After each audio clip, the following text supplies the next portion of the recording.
సర్వశక్తుడైన యేసుక్రీస్తు ప్రశస్త నామములో మీకు అందరికీ శుభాభివందనాలు తెలియపరుచున్నాను. ప్రతిదినం ఒక వాగ్దానం మనం ధ్యానం చేస్తున్నాం కదా. ఈ వాగ్దానం ద్వారా మీరు ప్రత్యేకంగా దీవెన పొందాలని, ఆశీర్వదించబడాలని, మీరు ప్రతి కొరత క్రీస్తు యేసు నామములో తీర్చబడాలని మనసారా నేను కోరుతున్నాను, మీకోసం ప్రార్థన చేస్తున్నాను. ఈరోజు ఉదయకాల సమయం ఒక ప్రత్యేకమైన వాగ్దానాన్ని మనం ధ్యానం చేద్దాం. యెషయా గ్రంథము 54వ అధ్యాయము 10వ వచనం.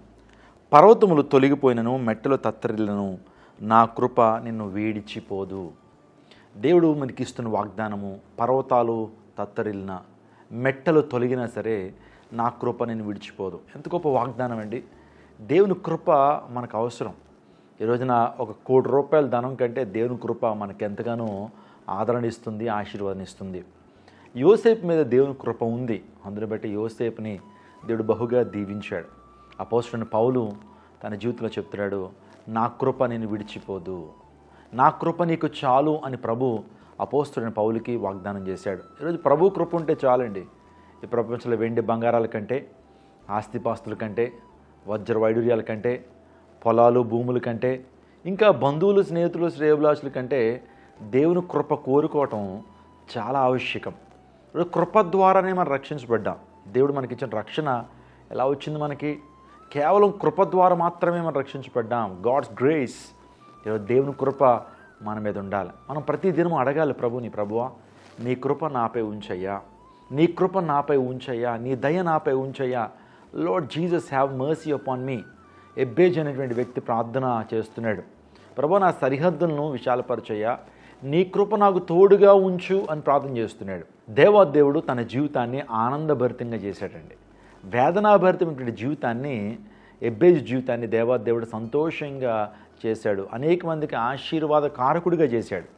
వాస్తవానికి ఎబ్బేజు తల్లి తను పుడుతున్నప్పుడు నాకు వేదన కలిగించాడని చెప్పి ఆ కుమారుడికి వేదన అని పేరు పెట్టింది, ఎబ్బేజు అని పేరు పెట్టింది. కానీ ఎబ్బేజు యొక్క ప్రార్థనా జీవితాన్ని బట్టి, ఎబ్బేజు దేవుని భక్తులు కలిగినటువంటి విధానాన్ని బట్టి ఎబ్బేజు ఆశీర్వాదకరంగా మార్చబడ్డాడు. నిజంగా ఆ జనాంగానికి దీవెనకరంగా, ఆశీర్వాదకరంగా ఎబ్బేజు మార్చబడ్డాడు.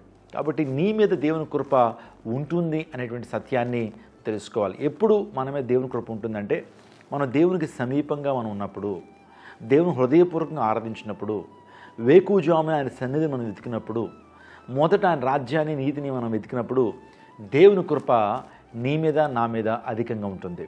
పరిశుద్ధ గ్రంథలేఖనాలు చెప్తున్నాయి, నా కృప నిన్ను విడిచిపోదు, నా కృప నీకు చాలు. ఈ రోజున దేవుని కృప ఉంటే చాలండి. అపోస్తలుడైన పౌలు వాస్తవానికి తన జీవితంలో సమస్యలు ఉన్నాయి, ముళ్ళు ఉంది. ఆ ముళ్ళు నిమిత్తం దేవుని సన్నిధిలో ప్రార్థించాడు, అయ్యా నీ చిత్తమైతే ఈ ముళ్ళను తీసేయ్యా, ఈ ముళ్ళను తీసేయ్యా, ఈ ముళ్ళు నాకు చాలా బాధ కలుగు చేస్తూ ఉంది, నీ సేవలో ఇంకా ముందుకు వెళ్ళలేకపోవడానికి కారణం ఈ ముళ్ళేనయ్యా, ముళ్ళు తీసేయ్యా అని 3 సార్లు అడిగాడు. కానీ దేవాదేవుడికి సమాధానం చెప్పాడు, నా కృప నీకు చాలయ్యా. నీ జీవితంలో అనారోగ్యం ఉంటే ఏంటి, నీ జీవితంలో అప్పుబాధలు ఉంటే ఏంటి, నీ జీవితంలో వేదనలు ఉంటే ఏంటి, నా కృప ఉంది కదా నీకు.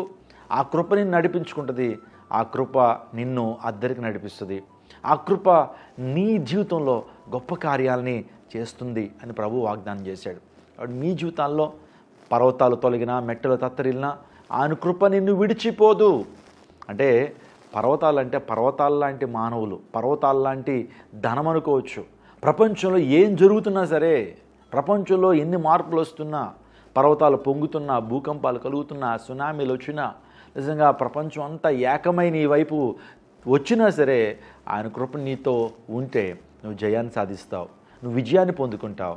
కాబట్టి దేవుడు అటువంటి వాగ్దానాన్ని దేవుడు నీ పట్ల చేయడానికి ఆయన ఇష్టపడ్డాడు, నీకు ఇస్తున్నాడు ఆ వాగ్దానాన్ని. ధైర్యం తెచ్చుకో మిత్రమా, ధైర్యం తెచ్చుకో. దేవాదేవుడు నీకు తోడుగా ఉన్నాడు. ఎగ్జామ్స్ రాస్తున్నారు, మీ జీవితాల్లో ఎగ్జామ్స్ అనేవి గొప్ప పర్వతాల్లా నీ ముందు ఉండొచ్చు, లేకపోతే నీకున్నటువంటి అప్పు బాధలు గొప్ప పర్వతాల్లా నీ ముందు ఉండొచ్చు. పర్వతాలు తొలగినా, మెట్టలు తత్తరిల్లా అంటే పర్వతాల లాంటి సమస్యలు నీ ముందున్నా, లేకపోతే మెట్టలు లాంటి భయంకరమైనటువంటి పరిస్థితులు నీ జీవితంలో ఉన్నా సరే, దేవాదేవుడు నీకు విడుదలను ప్రసాదించి ఆయన కృపతో నిన్ను భద్రపరిచి, ఆయన కృప నిన్ను దీవిస్తుంది, ఆయన కృప నిన్ను భద్రపరుస్తుంది, ఆయన కృప నీకు నిత్య జీవాన్ని కలుగు చేస్తుంది. దేవుడు అటువంటి కృప దేవుడు మీకు అనుగ్రహించి స్థిరపరచును గాక. తల్లు వంచండి, ప్రార్థన చేసుకుంది. సకలాశీర్వాదమునకు కారణభూతుడైన మా ప్రభువా, ఈ ప్రత్యేకమైన సమయంలో ఆయన పర్వతాలు తొలగినా, మెట్టలు తత్తరిల్లినా నా కృప నేను విడిచిపోదు అనే యెషయా ద్వారా మాకు ఇచ్చిన వాగ్దానాన్ని బట్టి నీకు స్తోత్రాలు తండ్రి.